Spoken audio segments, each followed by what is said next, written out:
Eles me olharam com desprezo e disseram: Sai, essa casa não é sua. Mas eu tinha algo que eles não sabiam. As palavras ainda ecoavam na minha mente enquanto eu caminhava pelas ruas do bairro onde cresci. Cada esquina carregava uma lembrança amarga de mudança forçada, de caixas empilhadas na calçada, de lágrimas escondidas atrás de sorrisos forçados. 28 anos de vida. E eu conhecia de cor a sensação de não pertencer a lugar nenhum. Meu nome é Núbia, e durante todos esses anos vivi vendo meus pais, Marcelo e Selma, mudarem de casa alugada em casa alugada. A cada despejo, a cada aumento abusivo, eu via a tristeza nos olhos da minha mãe e a frustração do meu pai. Cresci ouvindo: um dia vamos ter nossa casa própria, filha. Mas esse dia nunca chegava. A primeira vez que me lembro de ouvir essas palavras, eu tinha apenas 6 anos. Estávamos despejando uma casinha pequena no centro da cidade, porque o proprietário havia decidido vender. Minha mãe chorava enquanto empacotava nossos poucos pertences, e meu pai murmurava promessas vazias sobre um futuro melhor. Naquela época, eu acreditava piamente que ele faria acontecer. Aos 16 anos, a promessa ainda pairava no ar como uma miragem distante. Foi quando tomei uma decisão que mudaria tudo. Comecei a trabalhar.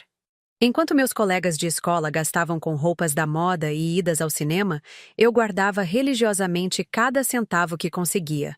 Fazia faxinas nos fins de semana, vendia brigadeiros durante os intervalos, recusava convites para economizar. Cada moeda que entrava no meu bolso tinha um destino certo: a casa própria da família. Aos 18 anos, abri minha primeira conta poupança. Lembro-me perfeitamente do dia. Era uma segunda-feira chuvosa, e eu estava nervosa ao entrar na agência bancária. A atendente, uma senhora simpática de óculos, sorriu quando expliquei meu objetivo. Que responsabilidade para uma menina tão nova, disse ela. Seus pais devem estar orgulhosos. Se ela soubesse que meus pais nem imaginavam o que eu estava fazendo. Durante 10 longos anos, depositei todo o dinheiro extra que conseguia. Trabalhava como auxiliar administrativa durante a semana, fazia faxinas nos fins de semana, vendia doces no escritório onde trabalhava. Meus colegas me achavam maluca. Núbia, você vai morrer pobre e virgem, brincavam eles, sem entender que minha riqueza estava sendo construída centavo por centavo, mês após mês. Quando completei 25 anos, já tinha 70 mil reais na poupança. Meus pais continuavam pagando aluguel, mudando de casa quando o proprietário decidia aumentar o valor ou vender. Eu os via envelhecendo, cansando, desistindo aos poucos do sonho que me movia todos os dias. Aos 27 anos, o milagre aconteceu. Consegui um emprego melhor, com um salário que me permitiu economizar ainda mais. Trabalhava como supervisora em uma empresa de logística, e meus rendimentos dobraram. A cada mês que passava, meu saldo bancário crescia, e minha determinação se fortalecia. Quando completei 28 anos, havia atingido a marca que eu julgava necessária: 100 mil reais. Era uma fortuna para uma família como a nossa, que sempre viveu apertada financeiramente. Eu sabia que aquele dinheiro seria a chave para transformar nossas vidas para sempre. A decisão de contar para meus pais foi difícil. Eu os observava há meses, notando como minha mãe suspirava ao folhear revistas de decoração, como meu pai desviava o olhar quando passávamos por casas à venda. Eles haviam desistido do sonho, mas eu não. Foi numa tarde de domingo, depois do almoço, que resolvi revelar meu segredo. Eles estavam sentados no sofá da sala, assistindo a um programa de televisão, quando me posicionei diante deles com o extrato bancário nas mãos. Pai, mãe, eu preciso mostrar uma coisa para vocês. Meu pai baixou o volume da televisão e olhou para mim com curiosidade. Minha mãe ajeitou os óculos, preparando-se para ler o que eu tinha em mãos. Quando mostrei o saldo da conta, eles ficaram em silêncio por longos segundos. Depois, as lágrimas vieram. Primeiro nos olhos da minha mãe, depois escorrendo pelo rosto do meu pai. Filha, como você conseguiu juntar tudo isso? Perguntou minha mãe, com a voz embargada. Expliquei toda a minha jornada, cada sacrifício, cada final de semana trabalhando enquanto eles descansavam. Contei sobre os brigadeiros vendidos escondida, sobre as faxinas extras, sobre todos os não que disse para mim mesma durante uma década. Meu pai me abraçou com uma força que eu não sentia há anos. Vamos comprar nossa casa, filha. Você vai ter seu quarto. Vamos ser uma família feliz no nosso lar. Minha mãe já começava a fazer planos mentais para a decoração, seus olhos brilhando com uma esperança que eu não via desde a infância. Finalmente, depois de tantos anos de nomadismo forçado, seríamos donos de algo. Teríamos raízes, um lugar para chamar de nosso. Ou pelo menos era isso que eu acreditava naquele momento de felicidade compartilhada. Nas semanas que se seguiram, nos dedicamos inteiramente à busca pela casa perfeita. Visitávamos imóveis nos fins de semana, comparávamos preços, imaginávamos nossa vida em cada ambiente que conhecíamos. Era como se estivéssemos vivendo um sonho coletivo após anos de pesadelo habitacional. A cada casa que visitávamos, eu me via caminhando pelos cômodos, imaginando onde colocaria meus móveis, como organizaria meu quarto. Meus pais faziam o mesmo, e pela primeira vez em muito tempo, éramos uma família unida por um objetivo comum. A casa apareceu numa tarde de sexta-feira, através de um anúncio no jornal que meu pai havia comprado no caminho do trabalho. 3 quartos, 2 banheiros, sala ampla, cozinha espaçosa e um quintal pequeno mais charmoso. O bairro era decente, não muito longe do centro, e o preço estava dentro das nossas possibilidades. R$ 250 mil. Quando visitamos a casa no sábado seguinte, soube imediatamente que era ela. O sol da manhã entrava pelas janelas da sala, criando um jogo de luz e sombra que transformava o ambiente. Minha mãe correu os dedos pela bancada da cozinha como se já fosse dona daquele espaço. Meu pai testou as torneiras, verificou o estado da instalação elétrica, fez todos aqueles rituais masculinos de inspeção que eu conhecia bem. Mas foi quando entrei no que seria meu quarto que meu coração disparou. Era maior do que qualquer quarto que eu já havia tido, com uma janela que dava para o quintal e espaço suficiente para uma cama de casal, um guarda-roupa e até mesmo uma escrivaninha. Pela primeira vez na vida, eu teria um espaço verdadeiramente meu. No caminho de volta para casa, fizemos cálculos. Meus R$ 100 mil dariam uma entrada perfeita, e meus pais poderiam financiar o restante. O sonho estava ao alcance das nossas mãos. Coloca tudo no meu nome, pai. É mais fácil para o financiamento. Ele sugeriu durante o jantar daquele domingo. Você tem só 28 anos, ainda não tem histórico de crédito suficiente. Eu trabalho há 30 anos na mesma empresa. O banco vai confiar em mim. Fazia sentido. Meu pai tinha razão sobre o histórico de crédito e eu confiava nele completamente. Confia em mim. Você é nossa filha. Ele disse, colocando a mão no meu ombro. Nunca faria nada para te prejudicar. Confiança era tudo que eu tinha.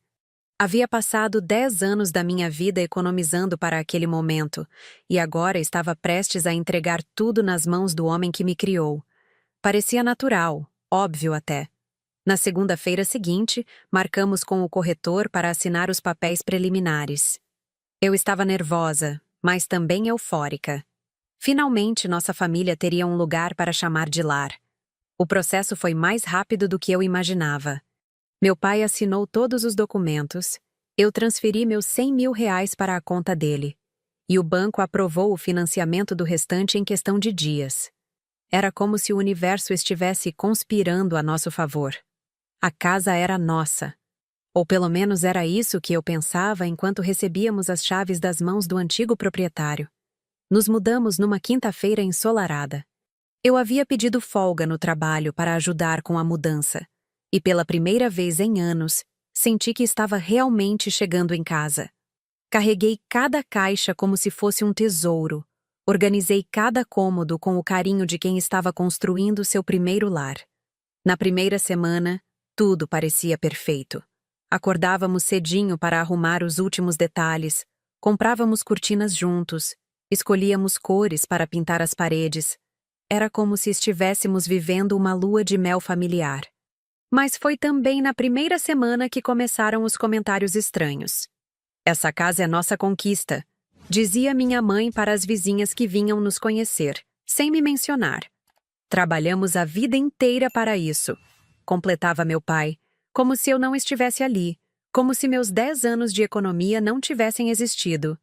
No início, achei que era apenas o orgulho natural de pais que finalmente haviam realizado um sonho. Afinal, eles realmente haviam trabalhado a vida inteira, e o fato de eu ter contribuído financeiramente não diminuía o mérito deles. Mas quando questionei sobre a organização do meu quarto, a resposta me deixou confusa. Calma, filha, vamos nos organizar, disse minha mãe, desviando o olhar. É que precisamos usar esse quarto como depósito por enquanto, explicou meu pai. Você entende, né? É temporário. Temporário. A palavra ecoou na minha cabeça enquanto eu olhava para aquele quarto cheio de caixas, móveis velhos e objetos que meus pais não sabiam onde colocar. O quarto que eu havia imaginado como meu santuário havia se transformado em um depósito improvisado.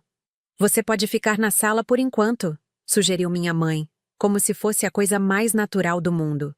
Compramos um sofá-cama bem confortável. Vai ser como acampar em casa. Acampar em casa. Na casa que eu havia ajudado a comprar com 10 anos de economia. Os dias se transformaram em semanas, e as semanas em meses. Meu quarto continuava sendo um depósito, e eu continuava dormindo na sala. Cada manhã, eu dobrava o sofá-cama e transformava aquele espaço de volta numa sala de visitas. Cada noite, eu o abria novamente e tentava encontrar algum conforto naquela situação que deveria ser temporária. Quando finalmente criei coragem para reclamar, depois de 3 meses dormindo na sala, a frieza na resposta dos meus pais me gelou o sangue. Você não tem nada no papel, disse meu pai, olhando para mim como se eu fosse uma estranha. A casa é nossa. Nossa, ele disse. Mas quando se referia aos documentos, ele usava nossa, excluindo mim da equação. Foi naquele momento que comecei a entender que algo havia mudado fundamentalmente na dinâmica da nossa família. Ou talvez nada tivesse mudado, e eu apenas estivesse enxergando pela primeira vez quem meus pais realmente eram. A casa que deveria nos unir estava nos separando. O sonho que deveria nos dar segurança estava se transformando no meu pesadelo. E eu estava começando a perceber que confiança, por si só, não era suficiente para proteger quem confia. Os meses seguintes foram uma lenta descida ao inferno emocional. O que havia começado como uma situação temporária se cristalizou numa nova realidade que eu não havia assinado em lugar nenhum, mas que estava sendo forçada a viver todos os dias. Meu quarto permanecia como depósito, não apenas com algumas caixas extras, mas transformado num verdadeiro armazém de tudo que meus pais não queriam ver na casa. Móveis quebrados que eles prometiam consertar, roupas antigas que minha mãe jurava que um dia doaria, equipamentos velhos do meu pai que ele garantia que ainda funcionavam. Meu espaço havia se tornado o lixão elegante da casa. Toda manhã, eu acordava no sofá-cama da sala com a sensação de estar acampando na casa de estranhos. Dobrava as cobertas, arrumava as almofadas e fingia que aquilo era normal, que era justo, que era temporário. Mas as atitudes dos meus pais deixavam claro que nada daquilo era temporário. Núbia, você pode arrumar a sala? Vamos receber visitas, minha mãe dizia, como se eu fosse uma empregada doméstica morando de favor na casa dela.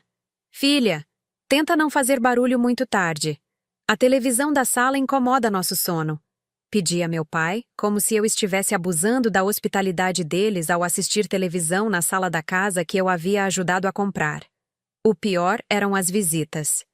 Cada vez que alguém vinha conhecer nossa casa nova, eu era sistematicamente apagada da narrativa da conquista. Meus pais contavam sobre anos de economia, sobre sacrifícios, sobre determinação. Contavam tudo, exceto sobre meus 100 mil reais e meus 10 anos guardando cada centavo. Vocês devem estar tão orgulhosos, diziam os visitantes. Conseguir comprar uma casa assim, no mundo de hoje? Pois é, respondia minha mãe servindo café. Foi difícil, mas conseguimos. Conseguimos. O plural me incluía na conquista, mas me excluía do mérito. Numa tarde de sábado, minha tia Cristina veio nos visitar. Ela sempre foi a irmã mais crítica da minha mãe, aquela que não tinha medo de falar o que pensava. Quando ela elogiou a casa, minha mãe inchou de orgulho. Selma, que casa linda! Vocês finalmente conseguiram, não é? Conseguimos sim. Foi muito sacrifício, muito trabalho. Foi quando minha tia perguntou onde eu estava dormindo que a situação ficou constrangedora. A Núbia está na sala por enquanto. O quarto dela está servindo de depósito temporariamente. Minha tia Cristina me olhou com uma expressão que eu não consegui decifrar completamente. Havia surpresa, talvez um pouco de pena, e algo que parecia desconfiança. Entendi. Ela disse apenas, mas seu tom carregava mais perguntas do que afirmações. Depois que ela foi embora, minha mãe ficou irritada comigo, como se eu tivesse feito algo errado. Por que você não explicou para a Cristina que é temporário? Mãe, faz 6 meses que vocês dizem que é temporário. Não seja dramática, Núbia. As coisas têm seu tempo. Dramática. Eu estava sendo dramática por querer o quarto que me foi prometido na casa que eu havia ajudado a comprar. Foi nessa época que comecei a perceber outros sinais de que meu status na família havia mudado. Meus pais tomavam decisões sobre a casa sem me consultar. Compravam móveis, faziam pequenas reformas, mudavam a disposição dos cômodos, tudo sem perguntar minha opinião. É que você não entende dessas coisas. Justificava meu pai quando eu questionava por que não havia sido consultada sobre a troca do piso da cozinha. Você é muito nova ainda, completava minha mãe. Deixa com quem tem experiência. Experiência. Eles tinham experiência em morar de aluguel a vida inteira. E agora, magicamente, haviam se tornado especialistas em casa própria. O momento mais humilhante aconteceu durante um churrasco que meus pais organizaram para comemorar nossa casa nova, com alguns amigos. Eu estava ajudando minha mãe na cozinha quando ouvi meu pai conversando com seu chefe no quintal. Marcelo, que conquista, hein? Casa própria não é para qualquer um. Pois é, chefe. Trabalhei 30 anos para conseguir isso. Economizei cada centavo, fiz muito sacrifício, mas valeu a pena. Cada centavo. Meus 100 mil reais haviam virado cada centavo do meu pai. Fiquei paralisada na cozinha, ouvindo meu próprio pai se apropriar da minha economia como se fosse dele. Como se meus 10 anos de sacrifício fossem dele. Como se eu não tivesse existido naquela conquista. Quando voltei para a sala, encontrei minha mãe mostrando a casa para algumas amigas. Elas estavam na porta do meu quarto, ou do que deveria ser meu quarto. E esse aqui é nosso quarto de despejo, dizia ela rindo. Toda casa precisa de um lugar para guardar as tralhas, não é? Quarto de despejo. Meu quarto havia sido oficialmente rebaixado a quarto de despejo. Naquela noite, depois que todos os convidados foram embora, eu estava deitada no sofá-cama, olhando para o teto, quando uma conversa entre meus pais no quarto deles chegou aos meus ouvidos. Selma, você acha que a Núbia está ficando muito incomodada com a situação do quarto? Ah, Marcelo, ela vai se acostumar. Jovem se adapta a qualquer coisa. E, sinceramente, ela não paga nada aqui. Mora de graça, come de graça, não pode reclamar de tudo. Mora de graça. Na casa que eu havia ajudado a comprar.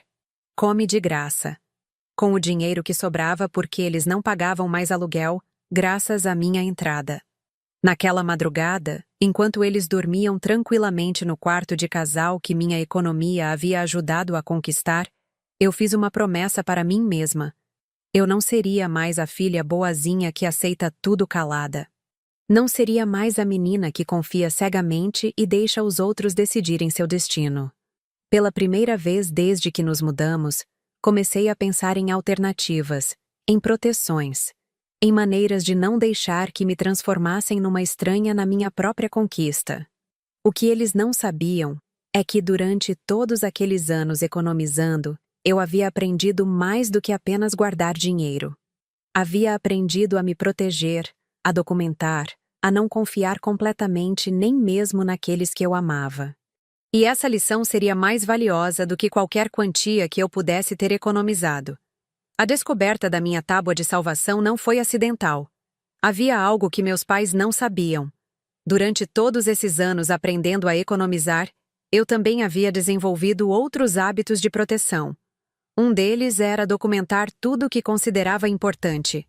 Quando tivemos a primeira conversa sobre comprar a casa, algo no meu subconsciente me alertou para gravar nossa discussão. Talvez fosse intuição. Talvez fosse apenas o hábito de uma pessoa que sempre teve que se virar sozinha. Sem que eles percebessem, ativei o gravador do meu celular e capturei cada palavra daquela conversa crucial. Filha, com seus 100 mil reais, a gente consegue comprar nossa casa. Dizia a voz do meu pai na gravação que eu ouvia pela 10ª vez naquele domingo à noite. Você vai ter seu quarto. Vamos ser uma família feliz no nosso lar. Vamos colocar no meu nome porque é mais fácil para o financiamento, mas a casa vai ser nossa, de toda a família. Nossa, ele havia dito, de toda a família. Além da gravação, eu tinha algo mais. Uma coleção completa de prints das nossas conversas pelo WhatsApp. Todas as mensagens onde eles falavam sobre nossa casa, seu quarto, nossa conquista. Cada emoji feliz que minha mãe mandava quando discutíamos planos de decoração. Cada "estamos orgulhosos de você" que meu pai escreveu quando soube do valor que eu havia economizado. Tinha também todos os comprovantes das transferências. Cada um dos 100 mil reais estava documentado, com data, horário e destinatário. Era impossível negar que aquele dinheiro havia saído da minha conta para a dele. Durante semanas, eu ponderei o que fazer com essas evidências. Parte de mim ainda esperava que meus pais voltassem à razão, que cumprissem as promessas feitas, que me tratassem como parte da família que havia tornado aquela conquista possível. Mas as humilhações só pioravam. Numa quinta-feira, cheguei do trabalho e encontrei minha mãe reorganizando meu quarto-depósito com uma amiga dela. Elas estavam instalando prateleiras nas paredes para acomodar ainda mais tralhas. Mãe, o que vocês estão fazendo? Ah, filha, estou organizando melhor esse espaço. A Donata me deu a ideia de aproveitar as paredes. Mas mãe, esse é meu quarto. Ela parou o que estava fazendo e me olhou como se eu tivesse dito algo absurdo. Núbia, que mania é essa de ficar repetindo meu quarto? Essa casa não é sua. As palavras me acertaram como um tapa na cara. A amiga dela ficou constrangida e murmurou uma desculpa antes de sair rapidamente da casa. Como assim essa casa não é minha? Está no nome do seu pai.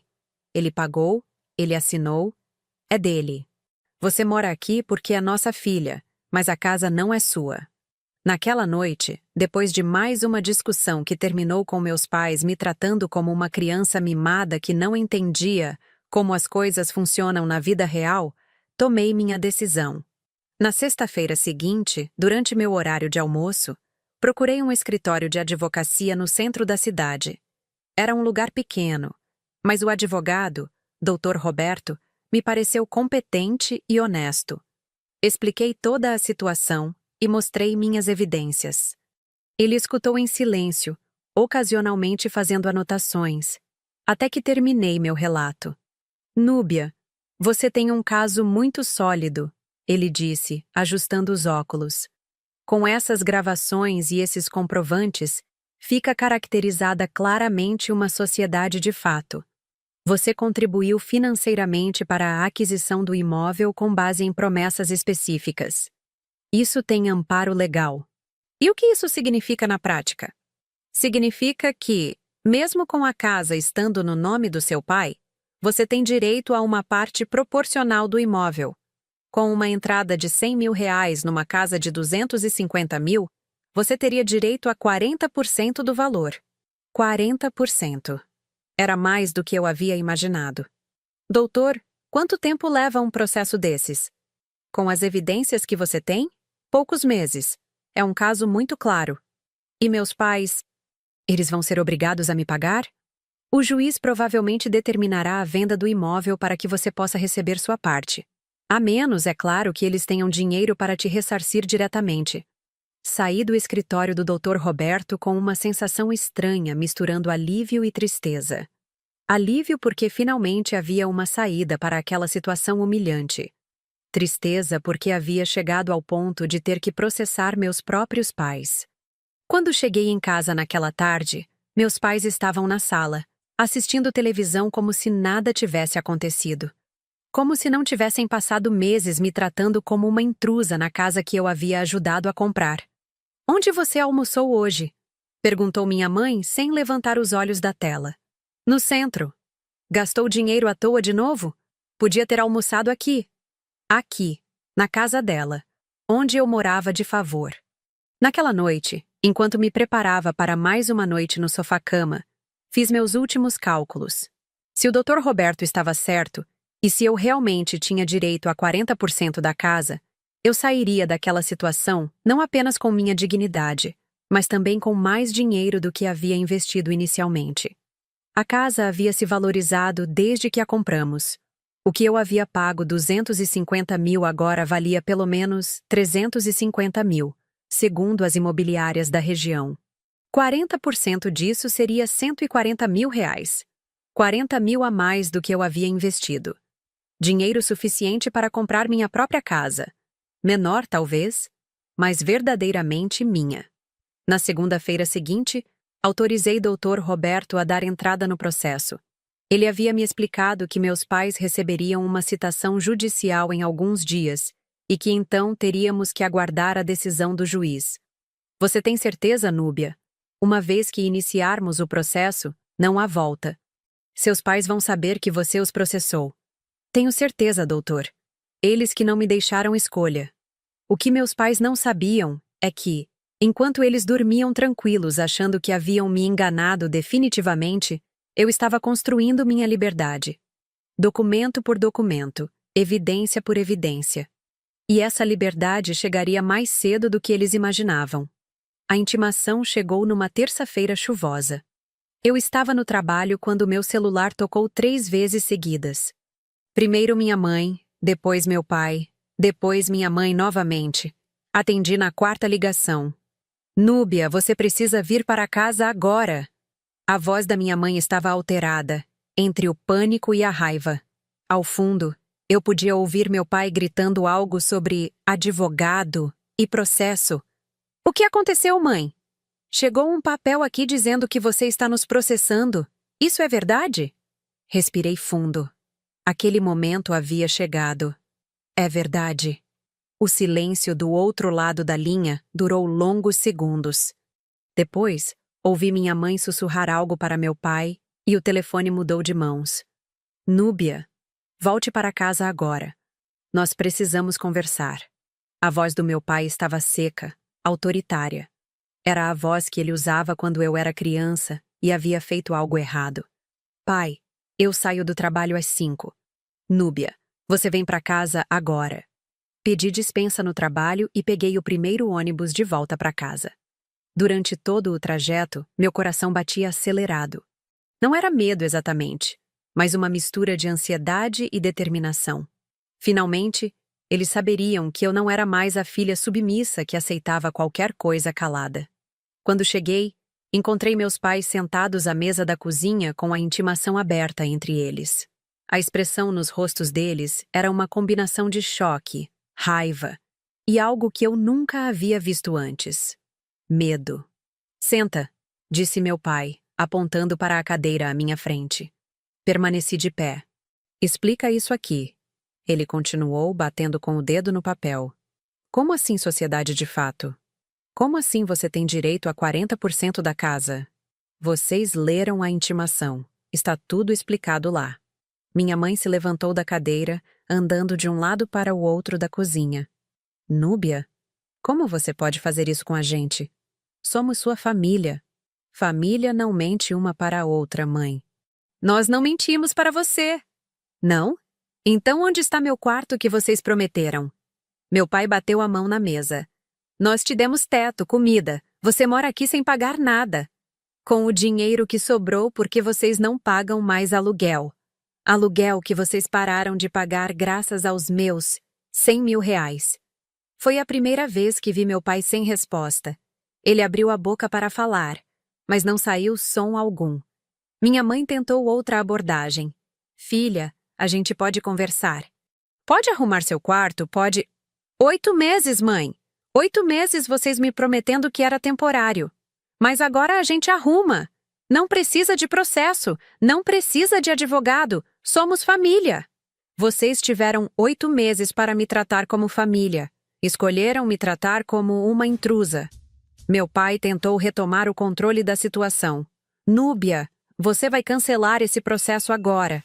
Isso é uma loucura, uma ingratidão. Não vou cancelar nada. Você não tem direito nenhum. A casa está no meu nome. Foi então que joguei minha carta final.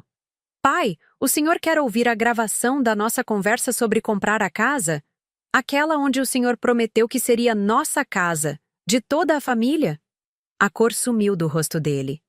Que gravação? Peguei meu celular e comecei a reproduzir o áudio. A voz dele ecoou pela cozinha. Você vai ter seu quarto. Vamos ser uma família feliz no nosso lar. A casa vai ser nossa, de toda a família. Minha mãe se sentou pesadamente na cadeira. Você nos gravou? Eu me protegi. E ainda bem que me protegi. Meu pai tentou um último argumento. Mesmo assim, você é nossa filha. Não pode nos prejudicar assim. Vocês que me prejudicaram primeiro. Eu só estou buscando o que é meu por direito. Eles tentaram me convencer por mais 1 hora. Promessas, chantagem emocional, até mesmo algumas lágrimas da minha mãe. Mas eu não cedi. Havia passado meses demais sendo humilhada, meses demais dormindo na sala da casa que eu havia ajudado a comprar. Nos dias seguintes, eles mudaram de estratégia. Tentaram o silêncio, depois a frieza, depois voltaram com as promessas. Mas era tarde demais. O processo estava em andamento e minhas evidências eram irrefutáveis. O Dr. Roberto me ligou 1 semana depois. Núbia, o juiz analisou o caso preliminarmente. Com as evidências que você apresentou, ele já sinalizou que vai reconhecer seu direito. Seus pais têm 2 opções. Te pagam diretamente ou a casa será colocada à venda para te ressarcir. E se eles não tiverem dinheiro para me pagar? Então será venda judicial mesmo. Pelos valores de mercado atuais, você deve receber cerca de R$140 mil. 40 mil a mais do que eu havia investido. Dinheiro suficiente para recomeçar, agora com a sabedoria de nunca mais confiar cegamente em ninguém. A decisão judicial saiu 2 meses depois. O juiz foi claro. Havia sim uma sociedade de fato. Eu tinha direito a 40% do valor da casa. E meus pais tinham 60 dias para me ressarcir ou a casa seria vendida. Eles não tinham R$140 mil para me pagar. A casa foi colocada à venda. A casa foi vendida em 3 meses por R$350 mil. Exatamente o valor que eu havia calculado que ela valeria no mercado atual. O juiz ordenou que eu recebesse meus 40%, R$140 mil, enquanto meus pais ficaram com os 60% restantes. Mas aqui vem a parte que eles não haviam calculado. Eles ainda deviam R$150 mil do financiamento ao banco. Quando o valor da venda foi distribuído, primeiro o banco recebeu os 150 mil que eram devidos. Depois, eu recebi meus 140 mil. E meus pais? Bem, sobraram apenas 60 mil para eles dividirem. 30 mil cada um. Era tudo o que restava da conquista deles. Enquanto eu assinava os papéis na imobiliária, recebendo minha parte, eles estavam do outro lado da mesa com uma expressão que oscilava entre choque e desespero. Pela primeira vez, desde que essa história toda começou, eles pareciam entender que suas ações tinham consequências. Núbia, minha mãe sussurrou quando saímos da imobiliária. Você podia doar uma parte do seu dinheiro para a gente. Afinal, somos seus pais. Olhei para ela com uma calma que eu não sabia que possuía. Mãe, a senhora teve 8 meses para me tratar como filha. Escolheu me tratar como intrusa. Agora eu escolho tratar vocês como estranhos. Com meus 140 mil na conta, comecei a procurar minha própria casa. Não queria mais nada grande ou luxuosa. Queria algo que fosse verdadeiramente meu, onde ninguém pudesse me dizer que eu estava morando de favor. Foi quando encontrei a cobertura. Era um apartamento de 2 quartos num prédio mais antigo, mas bem localizado, no centro da cidade.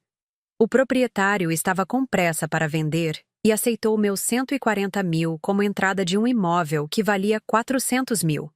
O restante eu financiei em meu nome, no meu CPF, com prestações que cabia no meu orçamento. Pela primeira vez na vida, eu seria proprietária de algo. Completamente, legalmente, indiscutivelmente minha.